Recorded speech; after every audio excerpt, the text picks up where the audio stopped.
Hello everyone, welcome to my new blog. দিনটা ছিল 26 ফেব্রুয়ারি আর আমি চলে গেছিলাম আমার ছোটোবেলার বন্ধুর ওয়েডিং অ্যাটেন্ড করতে। ভেনিউটা ছিল সল্টলেকে আর আমি আমার হাজব্যান্ড আর আমার বেবিকে নিয়ে ওখানে ঠিক সময় পৌঁছে যাই।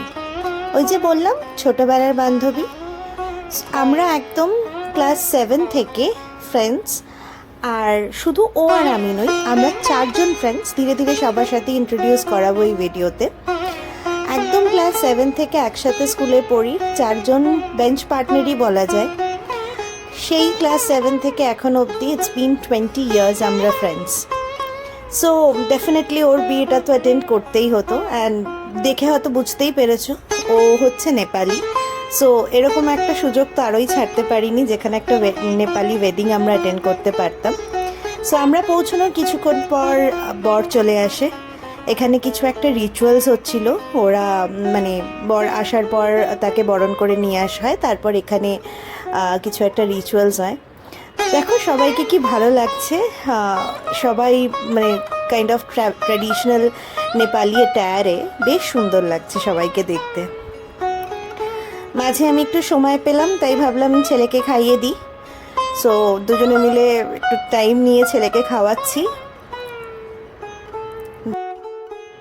এর মধ্যে আমাদের ব্রাইডও চলে আসে, সেও চলে আসে তার আমার বেবিকে খাওয়ানোর জন্য। আফটার অল মাসি সবাই, তো কিছু তো রেসপন্সিবিলিটি থাকেই। তো সবাই মিলে চেষ্টা করছে একটু একটু খাওয়ানোর।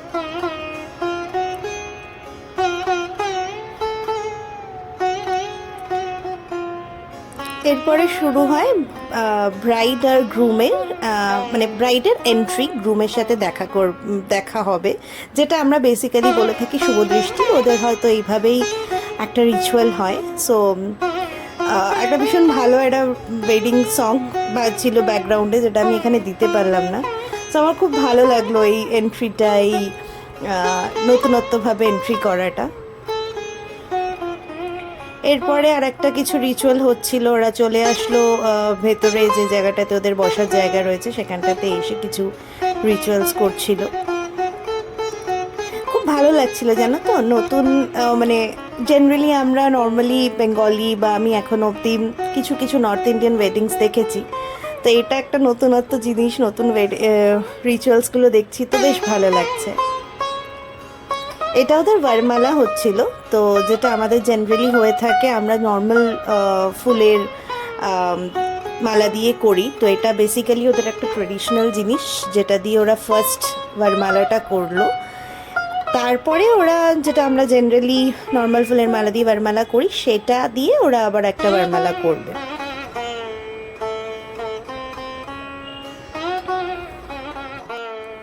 খুব অদ্ভুত লাগছে জানো তো। একটা সময় স্কুলে আমরা মানে কত দুষ্টুমি করেছি, কত সিক্রেটস, কত ঝগড়া, একসাথে টিফিন খাওয়া। আজ একে একে সকলের বিয়ে হয়ে যাচ্ছে।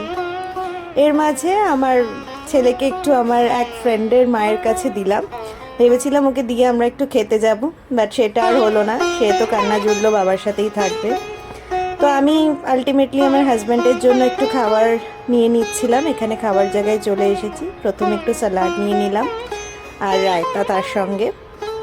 তো আমি ফার্স্ট ভাবলাম ওর জন্য খাবারটা দিই, তারপরে আমি আমারটা পরে নেব। সো আমার হাজব্যান্ড যেহেতু ভেজিটেরিয়ান, তো তার জন্য ভেজ কাউন্টারে গেলাম। প্রথমেই নিলাম পিস কচুরি, যেটা আমরা কড়াইশুটির কচুরি বলি। তারপরে আছে চানা মশলা আর আলুর দম। তো প্রথমে ওর খাবারটা দিয়ে তারপর আমি আমারটা নেব।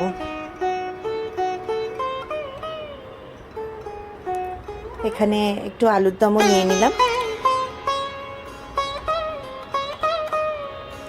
আর তার সাথে নেব একটা ভেজ কাটলেট, এটাও আছে অপশনে। ভেজ কাটলেট নিয়ে নিলাম। ওকে খাবারটা দিয়ে এবার আমি যাচ্ছি আমার জন্য নিতে। সো আমার তো one of my favourite is fish fry, তো আমি একসাথে দুটোই নিলাম। এটাই মেনলি আমার খাবার ইচ্ছে আছে, তারপরে বাকি জিনিস খুব একটা না। তাও একটা পিস কচুরি নিলাম, যদি ভালো লাগে খেতে তো খাবো।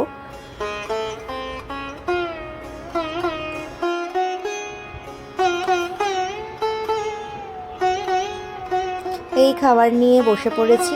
এদিকে হাজব্যান্ড ছেলেকে একটু একটু খাওয়াচ্ছে আর নিজেও খাচ্ছে। এই যাকে দেখছেন এর নাম হলো মনীষা, আর এটা হলো সুপর্ণা। এই আমরা 4 বান্ধবী, বলছিলাম না ভিডিও শুরুতে, মনীষা, সুপর্ণা, প্রিয়াঙ্কা আর আমি। প্রিয়াঙ্কা মানে হচ্ছে যার আজ বিয়ে। সো এবার এলাম মেন কোর্সের দিকে। সো ননভেজে মেন কোর্সে ছিল মাটন বিরিয়ানি আর চিকেন চাপ। আমি যেহেতু মাটন খাই না তাই একটু বিরিয়ানির রাইস নিলাম আর একটা ছোট আলু, আর সঙ্গে অফকোর্স চিকেন চাপ নেব। আজ অলরেডি অনেকটা রাত হয়ে গেছে, তাই আর বেশি দেরি না করে তাড়াতাড়ি খাওয়া দাওয়া সেরে বাড়ির দিকে এগোবো। লাস্টে একটু ডেজার্ট খেলাম, যেটাতে চাটনি, পাঁপড় আর মিষ্টি ছিল। তারপরে কিছু ফটোস নিলাম ব্রাইড গ্রুমের সাথে এবং নিজেদের মধ্যে। তারপরে আস্তে আস্তে বাড়ির দিকে এগোচ্ছি। তোমরা যদি এরকম কোনো নেপালি ওয়েডিং অ্যাটেন্ড করে থাকো প্লিজ আমায় কমেন্টে জানিও। টাটা।